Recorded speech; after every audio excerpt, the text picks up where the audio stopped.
Análisis. Como es habitual a esta hora aquí en Mega Noticias 3 de la tarde, nos vamos de lleno a nuestra mesa de análisis y le doy la bienvenida a Benjamín Gómez, vicepresidente de la región occidente y noroeste de la Federación Mexicana de México-Americana de Transporte, la FEMATRAC, y al maestro Clemente Romero Olmedo, abogado y consultor en seguridad. Maestro, gracias por estar con nosotros. Al contrario, un gusto compartir esta tarde con ustedes. Muy buenas tardes. Maestro Clemente Romero, nuestro tema en Mega Noticias es carreteras, tránsito por la inseguridad, porque es muy peligroso ya andar en las carreteras, sobre todo para los transportistas. El tema de hoy particularmente es radiografía de la inseguridad en las carreteras. Las autoridades ya tienen una radiografía de cuáles son las carreteras y las autopistas más peligrosas del país. Alberto, sí, efectivamente las autoridades periódicamente nos informan cuáles son las carreteras que presentan mayor número de incidentes, y regularmente esa información confirma con los robos de los distintos grupos de transportistas que existen en nuestro país. Regularmente son las zonas centrales, noroccidente y noreste del país, en donde se concentra la mayoría del transporte de carga en nuestro país. Sí. Y esa situación desafortunadamente no ha sido atendida con la celeridad o los resultados que nosotros deseáramos como sociedad. Claro, el problema es muy retador para la sociedad en general y para las autoridades, pero hay algo muy importante, Alberto, que no ha estado dentro del debate público y que es muy importante tenerlo. Es decir, no basta con y procesar a la persona que comete los ilícitos en las carreteras, sino no tenemos noticias, al menos de manera recurrente, sobre mercancía que se decomise en distintos establecimientos mercantiles o tianguis públicos, normalmente que se ubican en las calles de distintas zonas metropolitanas del país, en los cuales se comercializan los productos. Recordemos que normalmente los asaltos contra los transportistas son de noche o de madrugada, y antes de que sucedan 12 horas después del incidente, toda esa mercancía ya se ha vendido, se ha distribuido en distintos puntos del país, muchas veces menos de 50 kilómetros del lugar donde se cometieron los ilícitos. Y desafortunadamente esa situación no ha sido atacada de la manera tan frontal como deseáramos, porque se necesita la colaboración no solamente del gobierno federal, responsable de cuidar la infraestructura carretera federal, sino también de las autoridades estatales y particularmente municipales, que ellos tienen la obligación de supervisar que toda la mercancía que se comercializa en México tenga un origen lícito, y no solamente se haya robado, sino que se hubieran pagado los impuestos o derechos correspondientes al cruzar las aduanas y fronteras de nuestro país para que las mismas se pudieran comercializar. Mientras en México sigamos teniendo una tolerancia muy alta a la informalidad y a no saber el origen de los bienes y productos que se comercializan en establecimientos en vía pública, seguiremos teniendo este fenómeno del robo a los autotransportistas en distintos puntos del país. Sí, maestro, porque la dinámica de robar un tráiler lleno de mercancía, pues implica muchas complicaciones, ¿no? Porque ¿a dónde meten estos materiales? ¿Los almacenan? ¿Los distribuyen en Mercado Hormiga? O sea, ¿cómo le hacen las autoridades? Pues tendrían que tomar cartas en el asunto. Así es, Alberto. Hay muchas facultades de las autoridades estatales y municipales que se quedan a la mitad del camino. Y esas responsabilidades son esencialmente responsabilidad de los gobiernos locales. Y lamentablemente muchos gobiernos locales, ya sea por falta de capacidad, por temor de la delincuencia organizada, simplemente prefieren voltear a otro lado, ya sea por el temor a represalias o porque reciben gratificaciones de las organizaciones criminales. Y desafortunadamente la sociedad muchas veces no denuncia por miedo, por amenazas, porque saben que la colusión que puede existir entre las autoridades y las organizaciones criminales existe. Tenemos herramientas de denuncia anónima que a nivel nacional más o menos funcionan, como es el número de emergencia 089, relanzado, reimpulsado por la actual administración federal. Sin embargo, la generación de información que se puede proveer de a través de estos medios se queda a la mitad o insuficiente si esta información que puede proporcionar la sociedad no se procesa en distintas unidades de inteligencia de las corporaciones policiales o de las fiscalías locales o nacionales. Sí. Esperaríamos que esta información se esté procesando en tiempo real y no podamos tener escenarios de prospectiva de qué es lo que puede mejorarse o cambiarse en los próximos meses y años. Sí. Pero el círculo criminal, no solamente tenemos que limitarnos a vigilar las carreteras, como bien hemos comentado, Alberto, sino vigilar todo el proceso. Y administrativamente vigilar establecimientos mercantiles, vigilar las bodegas. Esas son facultades de uso de suelo y corresponden a las autoridades locales. Y que regularmente eso se pasa absolutamente de largo.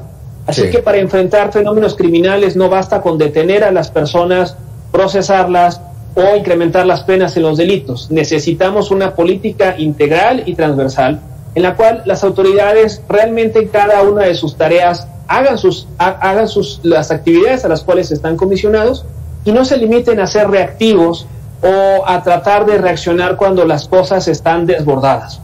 Así que si vemos que en una ciudad crecen los tianguis y el comercio informal, sabemos que esa ciudad poco a poco va a estar siendo mermada y cooptada por las organizaciones criminales que azotan al país. No, el panorama es terrible, maestro Clemente Romero Olmedo, pero permíteme, maestro, que le demos la bienvenida a Benjamín Gómez, vicepresidente de la región occidente y noroeste de la Federación México-Americana de Transportistas. Benjamín, pues ante este panorama de que haya colusión de autoridades municipales, estatales, incluso federales, con estas bandas de asaltantes de transportistas, pues bueno, ahí sí poco se puede hacer, ¿no crees? Pues sí, pero bueno, muy buenas tardes principalmente y gracias por la invitación a participar en este tipo de programas. La verdad de las cosas, sí estamos siendo rebasados por la delincuencia organizada, pero estamos tratando todas las organizaciones de transportistas de unir lazos y pues estamos implementando ciertos carruseles, ciertos operativos para inhibir un poco lo que viene siendo los atracos en diferentes puntos negros y rojos que tenemos en el país, pero ya que esto se extendió a nivel nacional. Anteriormente eran unos estados únicamente, hoy en día ya es general. Desde que le cerraron la llave al huachicol, esto cambió demasiado, porque se extendieron a otros estados en donde estaban muy tranquilos. Vamos a hablar de Sonora, de Chihuahua. Hoy tenemos una pequeña falla ahí con Benjamín Gómez, entonces vamos contigo, maestro Clemente. El punto, a ver, Benjamín, adelante Benjamín, ya restablecimos. Le decía que estamos avanzando porque nuevamente la autoridad que hoy es la Guardia Nacional, como anteriormente llevábamos las reuniones con la Policía Federal, y ahorita estamos avanzando nuevamente en ello, de que han puesto los ojos en nosotros como organización de transportistas y que somos un medio, pues ahora sí que operativo, no nada más de escritorio, y de que no sabemos en qué lugares están. No, nosotros sabemos perfectamente bien el modus operandi de ellos, y estamos tratando a nivel nacional con la Guardia Nacional y también con algunas autoridades estatales, como que vienen siendo hoy la Guardia Civil en algunos estados, como Michoacán, San Luis Potosí, aquí en Guanajuato, que es donde tienen ustedes su casa. Aquí estamos al 100 también con la FESPE, ¿verdad? Con ellos también estamos ya implementando operativos y que ellos están abiertos para podernos recibir todas las quejas y las denuncias que tengamos, y cuando sea un momento de alerta, que también nos atienden inmediatamente. Sí. Entonces creo yo que sí estamos avanzando mucho ahorita, de un mes y medio para acá, que viene siendo lo que va del año. Hemos estado en las reuniones mensuales que nos van a ofrecer la Guardia Nacional, y que también haciendo pleno uso del artículo 2 de su reglamento en la fracción 18, en donde tendremos la proximidad y la vinculación con algunas otras autoridades de sus 3 niveles de gobierno. Sí. ¿Mejor? Porque Benjamín, lo que comentabas es interesante, o sea, Uno de los primeros golpes que dio la actual administración federal fue pegarle al huachicol. Dijeron que ya no había huachicol y que ya lo habían erradicado. Pero, ¿sienten ustedes que a partir de eso empezaron a incrementarse los asaltos en carreteras a transportistas? Sí, porque pues les cerraron la llave y ya no tuvieron ahora sí que el modo vivendi de ellos era de vender el producto robado. Entonces, al cerrarle la llave de los ductos, pues ya un poquito se restringieron en la cuestión económica y pues salen a robarse los vehículos. Ya anteriormente, pues nos robaban tabaco, nos robaban llantas, nos robaban lubricantes, pero ahora hoy en día ya no sabemos ni qué es lo que va a pasar porque hasta vacíos se llevan los camiones. Y pues para nosotros es tremendamente muy frustrante e impotencia de no poder hacer nada, en la forma de que los operadores anteriormente nos los intimidaban, los golpeaban, cuando menos eran amarrados, amordazados, tirados en la maleza o en el desierto. Pero hoy en día ya nos han asesinado varios operadores, entonces es donde ya estamos muy molestos, porque realmente pues la autoridad en su momento nos dejó abandonados y no vamos a buscar culpables de que hicieron o no hicieron, que fueron o no fueron, buenos o malos, simplemente que ahorita estamos sufriendo las consecuencias, no nomás los transportistas, también ustedes como ciudadanos comunes que salen a vacacionar, que pues ya fueron interceptados por algunos de estos malhechores y que lamentablemente ha habido hasta violaciones de mujeres, inclusive pues torturados los maridos y que los obligan a ver cuando están haciendo las violaciones a sus hijas o a sus esposas mismas. Entonces aquí es una tarea de que todos debemos de participar, de poner nuestro granito de arena, de anunciar y más que nada denunciar los hechos donde ocurran aquellas violaciones. Exacto. Entonces, mientras no se nos haga el hábito de la denuncia, esto no va a poder continuar para bien. Es que es eso, maestro. Muchos transportistas pues dicen, no, ya para qué denuncio si no se va a hacer nada, pero finalmente hay que hacerlo. Pero, maestro, ¿se tiene identificado en esta radiografía de las bandas criminales en las autopistas y carreteras del país, si asaltan camiones que ya saben que están transportando o es al azar? Mire, lamentablemente antes paraban al azar y ahora no, ya saben lo que llevan.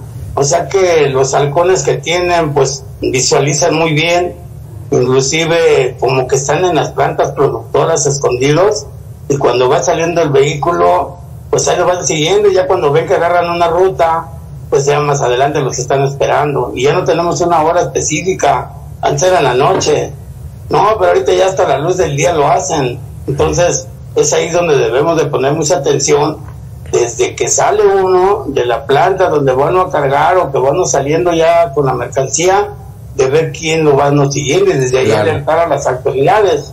Las autoridades están en la mejor disposición de sacarnos o llevarnos por los territorios más difíciles, digamos en Puebla, Veracruz, Estado de Hidalgo, Tlaxcala. Se están formando ahora sí que los operativos Escalón, y pues ahí estamos ya midiendo un poco lo que es el robo al autotransporte de carga. Lamentablemente también lo estamos llevando ya en lo que viene siendo de pasaje y turismo. Les atraviesan o palos en donde los obligan a pararse para subirse a los autobuses, y hasta también han sufrido en algunas ocasiones violaciones los mismos pasajeros. Es que déjame preguntarle al maestro Clemente, Benjamín, por favor, es que esto no es nuevo, maestro Clemente, esto tiene por lo menos 40 años que ha estado en auge, ¿no? El recorrido de Veracruz a la Ciudad de México es casi garantizado que le van a pegar a algunos transportistas, que será muy difícil establecer alguna dinámica para evitarlo. No, Alberto, lo que pasa es que nos falta comunicación, perdón. No, adelante Clemente, permítenos, Benjamín. Lo que comenta Benjamín es algo innecesario. necesitamos mayor coordinación, necesitamos mayor vinculación de la sociedad con las autoridades, necesitamos no tener miedo para presentar denuncias. Pero eso no es suficiente porque necesitamos que la sociedad también presione a las autoridades para tomar decisiones y cartas en el asunto. Ahí pareciera que vivimos estructuralmente en la violencia y que no hay camino para resolverlo. No, tenemos que ser capaces de revertir esta tendencia. Sí. Y esto solamente se podrá revertir cuando tengamos más fiscalías, con mejor personal, más capacitado y con menos carga laboral, que les permita procesar de manera eficaz y eficiente todas las denuncias que se les presentan. Estos delitos deleznables que ya nos han comentado hace unos instantes, sin duda se reproducen porque se alimentan de la impunidad. Así Sí. que la impunidad alimenta el miedo y generamos un círculo perverso y poco virtuoso que hace que la sociedad diga para qué denunciamos o para qué actuamos si las cosas no van a cambiar. Sí. Lo que debemos de buscar es fomentar denuncia, fomentar participación ciudadana, presión social, porque esa es la única manera de que las cosas vayan a cambiar. Nadie absolutamente fuera de nuestras fronteras nos vaya a ayudar a resolver este problema. Tenemos que ser nosotros, la sociedad, las mexicanas y los mexicanos, los que debemos de presionar a las autoridades para identificar cuáles son los problemas, qué es lo que requieren, si es un tema presupuestal, bueno, conseguir el dinero, si es un tema legislativo, bueno, qué se tiene que cambiar, porque ya hemos visto que cambiar leyes y normas y aumentar penas, eso es irrelevante mientras la impunidad persiste. Sí, exacto. Tenemos que reducir la impunidad y esa debe de ser la política de Estado número 1, independientemente del grupo político que gobierne este país o alguna entidad federativa. Si no asumimos que sin impunidad no podremos avanzar, estas situaciones van a seguir pasando. Es que ese es el punto, maestro, y te lo pregunto a ti, Benjamín. Recuerdo reportajes que hacíamos en la época de Carlos Salinas, Ernesto Zedillo, Vicente Fox, Felipe Calderón, Enrique Peña Nieto y ahora con López Obrador, y la situación sigue igual. ¿Desde cuándo tú detectas, Benjamín, que esto se empezó ya a desbordar, que esto ya no tiene control? Sí, yo coincido mucho con el licenciado de que hace falta mucho presionar a las dos fiscalías, tanto a la del Estado como a la de la República Mexicana, y que hagan su trabajo tal y como debe de ser, ya que de repente va uno a ratificar la denuncia y por una palabra mal dicha ya no procede la denuncia como tal y se le da el carpetazo. Alguna fotografía que puede uno identificar que está media borrosa, también se le da el carpetazo y no se le da la investigación debida. Sí. Pero poco a poco estamos avanzando en ello. La autoridad nueva que entró en este sexenio, que viene siendo la Guardia Nacional, pues no tienen toda la fuerza suficiente ni el conocimiento debido, ya que no tienen el equipamiento para salir a carreteras, son vulnerables porque también ellos están, digamos, en un hecho de tránsito cuando llegan también los malandros y ahí los acorralan. Entonces tiene que haber más personal para que puedan seguir saliendo a carreteras a protegerlas, exacto, a cuidarlas y atender todas las denuncias telefónicas que tengamos. Ellos están en la mejor disposición, pero muchas de las veces los mandos de México no les autorizan aquello y es cuando ellos quedan ahí truncados. Sí. Entonces estamos empezando nuevamente esas reuniones que les digo que estábamos llevando cada mes antes de la pandemia y que hasta hoy empezamos el año pasado, pero se suspendieron, pero ya dieron la orden los jefes, de altos mandos de Encontel, que si los coordinadores de cada estado hacen caso omiso a nuestras peticiones, pues que lo reportemos, y yo creo que en eso pues sí cuenta demasiado porque todo llega a lo que viene siendo eso esperemos, Benjamín. Muy interesante esta mesa de análisis con este tema de la radiografía de inseguridad que hay en las carreteras. Le agradezco mucho a Benjamín Gómez y también al maestro Clemente Romero. Gracias por haber estado con nosotros. Un gusto, Alberto. Un gusto. Ahí está el asunto. Son dos puntos fundamentales lo que nos dijeron nuestros invitados: impunidad Mientras siga habiendo impunidad, los delincuentes van a hacer de las suyas y es necesario aumentar el número de elementos y equiparlos bien ahora de la Guardia Nacional para que empiecen a tratar de disminuir un poco lo que son los asaltos en carreteras. Con este tema y mucho más regresamos en 2 minutos.